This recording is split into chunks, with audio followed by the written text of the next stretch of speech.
Price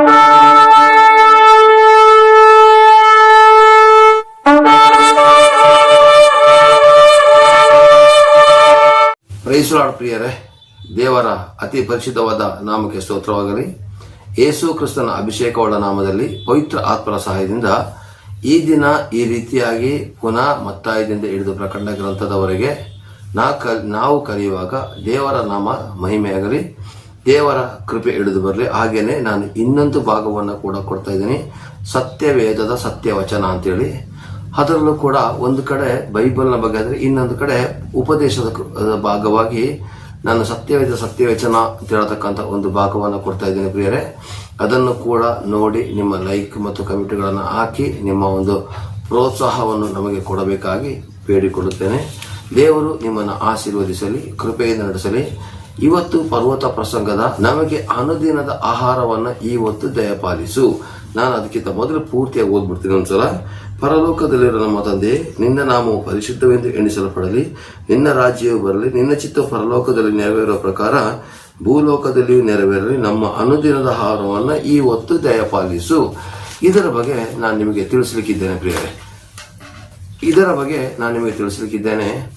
ಇವತ್ತು ಆಹಾರದ ಬಗ್ಗೆ, ಅನುದಿನದ ಆಹಾರವನ್ನು ಇವತ್ತು ದಯಪಾಲಿಸು ಅಂತ ಹೇಳಿದಾಗ ಆ ಕಾಲದಲ್ಲಿ ಅವರಿಗೆ ನಾಳೆ ಅಂತ ಹೇಳಂತ ಒಂದು ದುರಾಸೆ ಇರಲಿಲ್ಲ. ಏನು, ನಾಳೆದರ ಬಗ್ಗೆ ಒಂದು ದುರಾಸೆ ಇರಲಿಲ್ಲ. ಅವತ್ತಿನ ಒಂದು ಅನುದಿನದ ಅಗತ್ಯತೆಗಳ ಬಗ್ಗೆ, ಅಂದರೆ ಉದಾಹರಣೆ ತೆಗೆದುಕೊಂಡ್ರೆ ಪ್ರಿಯರೇ, ಇವತ್ತು ಸುಮಾರು ಜನಗಳು ಏನು ಮಾಡ್ತಾರೆ ಅಂದರೆ ನಾಳೆ ನಾಡಿದ್ದಿಗೆಲ್ಲ ಜೋಡಿಸಿರ್ತಾರೆ ಪ್ರಿಯರೇ, ನಾಳೆಗೆ ನಾಡಿದ್ದಿಗೆಲ್ಲ ಜೋಡಿಸಿರ್ತಾರೆ. ಇಲ್ಲ ಆಗಿನ ಕಾಲದಲ್ಲಿ ಏನು ಮಾಡ್ತಾರೆ ಅಂದರೆ ಅವತ್ತಿನ ಅಗತ್ಯತೆಗೆ ತಕ್ಕ ಹಾಗೆ ಅವರು ಕೂಡಿಸಿರ್ತಿದ್ರೆ ಹೊರತು ಯಾವುದೇ ಕಾರಣಕ್ಕೂ ನಾಳೆ ನಾಡಿದ್ರ ಬಗ್ಗೆ ಅವ್ರು ಚಿಂತೆ ಮಾಡ್ತಾ ಇರಲಿಲ್ಲ. ಯಾಕೆಂದರೆ ದೇವರು ನಮಗೆ ಒದಗಿಸುತ್ತಾನೆ ಅಂತ ಹೇಳುವಂಥ ದೊಡ್ಡ ಭರವಸೆ ಅವರಲ್ಲಿ ಇತ್ತು ಪ್ರಿಯರೇ. ಇವತ್ತು ನಾವು ಅನುದಿನದ ಆಹಾರವನ್ನು ಇವತ್ತು ದಯಪಾಲಿಸುತ್ತೆ ಹೇಳುವಂಥ ಪರ್ವತ ಪ್ರಸಂಗದ 32ನೇ ಭಾಗವನ್ನು ಕಲಿಯುವಾಗ ದೇವರು ತಾನೇ ನಿಮ್ಮನ್ನು ಆಶೀರ್ವದಿಸಲಿ. ಇವತ್ತಿನ ಒಂದು ವಚನದ ಭಾಗದಲ್ಲಿ ಇವತ್ತು ಈ ಆಹಾರದ ಬಗ್ಗೆ ಹೇಳಿದಾಗ ಇವತ್ತು ಏನಾಗ್ತದೆ ಅಂದರೆ ತಪ್ಪಾದ ಆಹಾರಗಳನ್ನು ತಿನ್ನುವಂಥ ಪದ್ಧತಿ ಬಂದಿದೆ. ದೇವರಿಂದ ಬಂದಿರತಕ್ಕಂತಹ ಪೌಷ್ಟಿಕಾಂಶ ಉಳ್ಳಂಥ ಆಹಾರಗಳನ್ನು ಬಿಟ್ಟು ಇವತ್ತು ತಪ್ಪಾದ ಆಹಾರಗಳನ್ನು ತಿಂದು ಜನಗಳು ತಮ್ಮ ಶರೀರವನ್ನು ಮಲಿನ ಮಾಡಿಕೊಳ್ತಿದ್ದಾರೆ, ಹಾಳು ಮಾಡ್ಕೊಳ್ತಾ ಇದ್ದಾರೆ ಮತ್ತು ಸಾಯ್ತಾ ಇದ್ದಾರೆ. ಕಾಯಿಲೆ ಕೂಡ ಬರ್ತಾ ಇದೆ. ಅದು ನಾನು ಮುಂದಿನ ಭಾಗದಲ್ಲಿ ಹೇಳ್ತೀನಿ ಪ್ರಿಯರೇ. ಈಗ ಈ ಅನುದಿನದ ಆಹಾರವನ್ನು ಇವತ್ತು ದಯಪಾಲಿಸಿ ಅಂತ ಹೇಳಿದಾಗ ಲೋಕದಲ್ಲಿ ಒಂದು ಗಾದೆ ಇದೆ, ನಿಮಗೆಲ್ಲರೂ ಕೂಡ ಗೊತ್ತಿರ್ಬೋದು. ಏನು ಅಂತ, ಹುಟ್ಟಿಸಿದ ದೇವರು ಹುಲ್ಲು ಮೇಯಿಸೋದಿಲ್ಲ ಅಂತೇಳಿ. ಆಗ ಲೋಕದವರಿಗೆ ದೇವರ ಮೇಲೆ ಅಷ್ಟೊಂದು ನಂಬಿಕೆ ಇರಬೇಕಾದ್ರೆ ನಮಗೋಸ್ಕರ ಸತ್ತು 3ನೇ ದಿವಸ ಎದ್ದು ಬಂದು ನಮ್ಮನ್ನು ರಕ್ಷಿಸಿ ನಮಗೆ ರಕ್ಷಕನೂ ಒಡೆಯನೂ ಆಗಿರ್ತಕ್ಕಂಥ ಯೇಸು ಸ್ವಾಮಿಯ ಮೇಲೆ ನಮಗಿನ್ನಷ್ಟು ನಂಬಿಕೆ ಇರಬೇಕು ಪ್ರಿಯರೇ. ಯೇಸು ಸ್ವಾಮಿ ಮೂಲಕ ಪರಲೋಕ ತಂದೆನ ನಾವು ಆರಾಧಿಸಬೇಕಿದ್ರೆ ಯೇಸು ಸ್ವಾಮಿ ಬೈಬಲ್ ಪುಸ್ತಕದಲ್ಲಿ ಮಾತ್ರವಲ್ಲದೇನೆ ಇವತ್ತು ಯೇಸು ಕ್ರಿಸ್ತನನ್ನ ನಂಬಿರತಕ್ಕಂಥ ಪ್ರತಿಯೊಬ್ಬ ಮಕ್ಕಳು ಕೂಡ ಭಿಕ್ಷೆ ಬೇಡದ ಪರಿಸ್ಥಿತಿಗೆ ತರೋದೇ ಇಲ್ಲ. ಒಂದು. ಎರಡನೇದಾಗಿ ದೇವರ ಮಕ್ಕಳು ಅನಿಸಿಕೊಂಡಿರ್ತಕ್ಕಂಥ ಜನಗಳಿಗೆ ಆಹಾರದಲ್ಲಿ ನಿಜವಾಗಿ ಕೊರತೆ ಇಲ್ಲ. ಅದಕ್ಕೆ ನಾನೇ ಸಾಕ್ಷಿ ಪ್ರಿಯರೇ. ಯಾಕೆಂದರೆ ನನ್ನ ಕುಟುಂಬ ಅಷ್ಟೊಂದು ಕಷ್ಟದಲ್ಲಿ ಇದ್ದಂಥ ಕುಟುಂಬನ ದೇವರು ಇವತ್ತು 10 ಜನಗಳಿಗೆ ನನ್ನ ಕೈಲಿ ಆದಷ್ಟು ಮಟ್ಟಿಗೆ ಅನ್ನದಾನವನ್ನು ಕೊಡಲಿಕ್ಕೆ ದೇವರು ಕೃಪೆ ಕೊಡ್ತಿದ್ದಾರೆ ಪ್ರಿಯರೇ. ಅದರ ಅರ್ಥ ಎಂದರೆ ದೇವರು ನಿಮ್ಮನ್ನು ಕೊಡುವಂಥ ವ್ಯಕ್ತಿಗಳಾಗಿ ಮಾಡ್ತಾರೆ. ನಾವು ಆಹಾರಕ್ಕೋಸ್ಕರ ಎಷ್ಟು ಕಷ್ಟಪಡ್ತಿದ್ದೋ, ಒಂದೊತ್ತು ಊಟಕ್ಕೋಸ್ಕರ ಎಷ್ಟು ಕಷ್ಟಪಡ್ತಿದ್ದೋ ಅದನ್ನು ಕೊಡುವಷ್ಟು ಮಟ್ಟಿಗೆ ದೇವರು ಮಾಡ್ತಾರೆ ಅಂತ ಪ್ರಿಯರೇ. ಹಾಗಾದರೆ ಪ್ರಿಯರೇ, ನಾವು ಬೈಬಲ್ ಪುಸ್ತಕದ ಆಧಾರದ ಪ್ರಕಾರ ಬರೆದ ಪ್ರಿಯರೇ, ಆದಾಮನ ಕಾಲವನ್ನು ಲೆಕ್ಕ ತಗೊಳ್ಳೋಣ. ಆದಾಮನ ಕಾಲದಿಂದನೇ ದೇವರು ಅವರಿಗೆ ಸಮೃದ್ಧಿಯಾಗಿ ಆಹಾರ ಎಲ್ಲವನ್ನು ಒದಗಿಸಿ ಕೊಟ್ಟರು ಅಂತ ಹೇಳೋದಕ್ಕೆ ಪುರಾವೆಗಳು ಇದೆ ಪ್ರಿಯರೇ.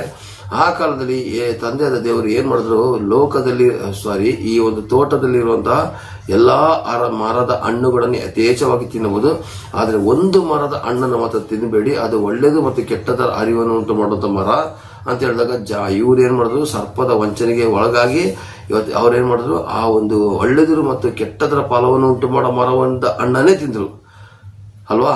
ಆ ಕಾಲದಲ್ಲಿ ಪ್ರಥಮ ಮನುಷ್ಯರಿಗೆ, ಆದಾಮ ಮತ್ತು ಅವ್ವನಿಗೆ ಪ್ರಥಮ ಮನುಷ್ಯರಿಗೆ ಆ ಕಾಲದಲ್ಲಿ ದೇವರು ಹಣ್ಣು ಹಂಪಲುಗಳನ್ನು ಒದಗಿಸಿ ಕೊಟ್ಟಿರಬೇಕಾದರೆ ಅವರು ಏನು ಮಾಡಿದ್ರು, ತಪ್ಪಾಗಿ ಆ ಹಣ್ಣನ್ನೆಲ್ಲ ಬಿಟ್ಟು ಈ ಒಂದು ಹಣ್ಣನ್ನೇ ಅವರು ತಿಂದರು. ಅದೇ ಥರ ಇವತ್ತು ಏನಾಗ್ತಿದೆ ಜನಗಳ ಪರಿಸ್ಥಿತಿ ಅಂದರೆ, ದೇವರು ಮನುಷ್ಯನ ಶರೀರದ ಬೆಳವಣಿಗೆಗೋಸ್ಕರ ಉತ್ತಮವಾದಂತಹ ಆ ಒಂದು ಕಾಲಕ್ಕೆ, ಅಂದರೆ ವಸಂತ ಕಾಲದಲ್ಲಿ ಬೇಕಾಗಿರ್ತಕ್ಕಂತಹ ಇದು, ಮತ್ತೆ ಆ ಒಂದು ಕಾಲಕ್ಕೆ ತಕ್ಕ ಹಾಗೆ ಚಳಿಗಾಲ, ಮಳೆಗಾಲ, ಬೇಸಿಗೆ ಕಾಲಕ್ಕೆ ತಕ್ಕ ಹಾಗೆ ಕೆಲವೊಂದು ಹಣ್ಣುಗಳನ್ನು ಸೃಷ್ಟಿ ಮಾಡಿ ಅದರಿಂದ ಮನುಷ್ಯನ ದೇಹಕ್ಕೆ ಪೌಷ್ಟಿಕಾಂಶಗಳನ್ನು ತುಂಬಿಸಿ ಆರೋಗ್ಯಭರಿತವಾಗಿ ಮಾಡುವ ಅಂತೇಳಿ ಹಣ್ಣು ಕೊಟ್ಟರೆ, ಇವತ್ತು ಏನು ಮಾಡ್ತಾರೆ, ತಪ್ಪಾದಂಥ ರೀತಿಯಲ್ಲಿ ಅವರ ಆಹಾರಗಳನ್ನು ತೆಗೆದುಕೊಂಡು ದೇವರು ಕೊಟ್ಟಿರ್ತಕ್ಕಂತಹ ಒಂದು ಭತ್ತ ಆಗಿರ್ಬೋದು, ಅಕ್ಕಿ ಆಗಿರ್ಬೋದು, ಅಥವಾ ಗೋಧಿ ಆಗಿರ್ಬೋದು, ಇದನ್ನೆಲ್ಲ ಬಿಟ್ಟು ಇವತ್ತು ಏನು ಮಾಡ್ತಾರೆ ಗೊತ್ತಾ, ತಪ್ಪಾದ ಊಟ, ಅಂದರೆ ಪಿಜ್ಜಾ ಅಂತೆ, ಬರ್ಗರ್ ಅಂತೆ, ಅದಂತೆ ಇದಂತೆ ತಿಂದು ಅವತ್ತಿನ ಆದಾಮನ ಥರನೇ ಸೈತಾನನ ಊಟ ಮಾಡೋಕ್ಕೆ ಟ್ರೈ ಮಾಡ್ತಿದ್ದಾರೆ ಪ್ರಿಯರೇ. ಇವತ್ತು ತಪ್ಪಾದಂಥ ಊಟಗಳನ್ನು ಮಾಡಿ ಇವತ್ತು ಅವ್ರು ಏನಾಗ್ತಿದ್ದಾರೆ, ಕಾಯಿಲೆಗೆ ಒಳಗಾಗ್ತಿದ್ದಾರೆ. ಆದಾಮನ ಕಾಲದಲ್ಲಿ ನೋಡಿ ಪ್ರಿಯರೇ, ಅವರಿಗೆ ಸಮೃದ್ಧಿಯಾದಂಥ ಫುಡ್ ಕೊಟ್ಟರು. ಈಗ ನಾವು ಕೆಮಿಕಲ್ ಮಿಶ್ರ ಆಗಿರ್ತಕ್ಕಂಥ ಹಣ್ಣುಗಳನ್ನೇ ನಾವು ತಗೊಂಡೋಗಿ ಅಷ್ಟು ಖುಷಿ ಪಡ್ತೀವಿ ತಿನ್ಲಿಕ್ಕೆ ಅಲ್ವಾ. ಆಗ ದೇವರಿಂದಲೇ ಬಂದಿರತಕ್ಕಂತಹ ಯಾವುದೇ ಕೆಮಿಕಲ್ ಇಲ್ಲದೇ ಸ್ವಾಭಾವಿಕವಾಗಿ ಬೆಳೆದು ಬಂದಂತಹ ಹಣ್ಣುಗಳು ಹೆಂಗಿರ್ಬೋದು. ಈಗ ಉದಾಹರಣೆ ತೆಗೆಲಿಕ್ಕೆ ಹೋದ್ರೆ ಪ್ರಿಯರೇ, ಕೊಡಗಿನಲ್ಲಿನ ಬಾಳೆಹಣ್ಣು, ಕೊಡಗಿನಲ್ಲಿನ ಹಲಸಿನ ಹಣ್ಣು ತಿನ್ನೋ ಟೇಸ್ಟೇ ಬೇರೆ, ಮೈಸೂರಲ್ಲಿರ್ತಕ್ಕಂಥ ಬಾಳೆಹಣ್ಣು, ಹಲಸಿನ ಹಣ್ಣು ತಿನ್ನೋ ಟೇಸ್ಟೇ ಬೇರೆ ಪ್ರಿಯರೇ. ಅದು ನ್ಯಾಚುರಲ್ ಆಗಿ ಬಂದಿರ್ತೇವೆ, ನಾವು ಎಷ್ಟು ಚೆನ್ನಾಗಿ ತಿಂತೀವಿ ಗೊತ್ತಾ, ಅದ್ರ ಟೇಸ್ಟೇ ಬೇರೆ. ಆಗ ಈಗಲೂ ಕೂಡ ಏನಾಗ್ತಾ ಇದೆ ಅಂದರೆ, ಆ ಒಂದು ತಪ್ಪಾದ ಆಹಾರ ಪದ್ಧತಿಯಿಂದ ಜನಗಳ ಜೀವಿತ ಹಾಳಾಗ್ತಿದೆ. ಹಾಗೆಯೇ ಅವತ್ತು ಆದಾಮನ ಕಾಲದಲ್ಲಿ ಒದಗಿಸಿದ್ರು. ನೆಕ್ಸ್ಟ್ ಬಂದಾಗ ನಾವು ನೋಹನ ಕಾಲಕ್ಕೆ ಬರೋಣ. ನೋಹನ ಕಾಲದಲ್ಲಿ ಆದಿಕಾಂಡ 8ನೇ ಅಧ್ಯಾಯದಲ್ಲಿ ನಾವು ಗಮನಿಸಿದ್ರೆ ಪ್ರಿಯರೇ, 150 ದಿನಗಳ ನಂತರ ನೀರು ಕಡಿಮೆ ಆಗ್ತಾ ಬಂತು. ಅಲ್ಲಿಂದ 7ನೇ ತಿಂಗಳು, ಅಲ್ಲಿಂದ 10ನೇ ತಿಂಗಳು, 150 ದಿನ ಅಂದರೆ ಲೆಕ್ಕ ಹಾಕಿ ಪ್ರಿಯರೇ. 3 15 ಹಾಗಾದ್ರೆ ಅಲ್ಲಿ ಎಷ್ಟಾಯ್ತು, 5 ತಿಂಗಳ ಕಾಲ ಕಳೆದ ಮೇಲೆ ಸ್ವಲ್ಪ ಸ್ವಲ್ಪವಾಗಿ ನೀರು ಕಡಿಮೆಯಾಗಿ ಕೊನೆಗೆ 10ನೇ ತಿಂಗಳಿನವರೆಗೂ ಇತ್ತಂತೆ. ಆಗ ಆ ನಾವೆಯ ಒಳಗಡೆ ಪ್ರಾಣಿ ಪಕ್ಷಿಗಳು ಮತ್ತು ಅಲ್ಲಿ ಸೇರಿರತಕ್ಕಂಥ 8 ಜನಗಳನ್ನ ಆ ನಾವೆಯ ಒಳಗೆ ಒಂದು ಅಂದಾಜು ಒಂದು 10 ತಿಂಗಳವರೆಗೆ ನೀರು ಇಳಿದಿರೋದ್ರಿಂದ 1 ವರ್ಷದವರೆಗೆ ಅಂತ ಅಂದಾಜು ಮಾಡೋಣ. ಆ 1 ವರ್ಷದವರೆಗೆ ನಾವೇ ಒಳಗಡೆ ಆಹಾರ ವಸ್ತುಗಳನ್ನು ಒದಗಿಸಿಕೊಟ್ಟದ್ದು ದೇವರು ನಮ್ಮ ದೇವರಾಗಿದ್ದಾರೆ ಪ್ರಿಯರೇ. ಅರ್ಥ ಮಾಡ್ಕೋಬೇಕು. ಆಹಾರ ವಸ್ತುಗಳನ್ನು ಒದಗಿಸಿಕೊಟ್ಟು ದೇವರು ತನ್ನ ನಾಮನ ಮೈಪಡಿಸಿಕೊಟ್ಟ ಮೇಲೆ ನಮ್ಮನ್ನ ಯಾವುದಾದ್ರೂ ಕಾರಣಕ್ಕೂ ಹಸಿವು ಬರೋದೇ ಮಾಡ್ತಾರಾ. ನೆಕ್ಸ್ಟ್ ಹಾಗೇನೆ ನಾವು ಮುಂದಕ್ಕೆ ಬಂದ್ರೆ ಪ್ರಿಯರೇ, ವಿಮೋಚನ ಕಾಂಡ 16ನೇ ಅಧ್ಯಾಯದಲ್ಲಿ ಗಮನಿಸಿ ಪ್ರಿಯರೇ, ವಾಕ್ಯವನ್ನ ನೀವೇ ಓದ್ಕೋಬೇಕು. ವಿಮೋಚನ ಕಾಂಡ 16ನೇ ಅಧ್ಯಾಯದಲ್ಲಿ ಅವ್ರು ಏನ್ ಮಾಡಿದ್ರು, ಮನ್ನವನ್ನ ಸುರಿಸಿದ್ರು, ಅಂದ್ರೆ ಆಕಾಶದಿಂದ ಮನ್ನವನ್ನ ಸುರಿಸಿದ್ರು ಪ್ರಿಯರೇ. ನಿಜ ಅಲ್ವಾ? ಹಾಗೇನೆ ಪ್ರಿಯರೇ, ಆಕಾಶದಿಂದ ಮನ್ನ ಸುರಿಸಿದ ಅಲ್ಲದೇನೆ ಪ್ರಿಯರೇ, ಅವ್ರು ಗೊಣಗಿದಾಗ ನಮ್ಮಲ್ಲಿ ಈರುಳ್ಳಿ ಇಲ್ಲ, ಬೆಳ್ಳುಳ್ಳಿ ಇಲ್ಲ, ಅದಿಲ್ಲ ಇದಿಲ್ಲ, ಐಗುಪ್ತ ದೇಶದಲ್ಲಿ ಚೆನ್ನಾಗಿತ್ತಂತೆ ಯಾವಾಗ ಗೊಣಗಿದ್ರೋ ಆಗ ಲಾವಕ್ಕಿಗಳನ್ನ ಬರಮಾಡಿ ಸಮೃದ್ಧಿಯಾದಂತಹ ಮಾಂಸದೂಟನ ಕೂಡ ಹಾಕ್ತಂತ ದೇವರು ನಮ್ಮ ದೇವರಾಗಿದ್ದಾರೆ ಪ್ರಿಯರೇ.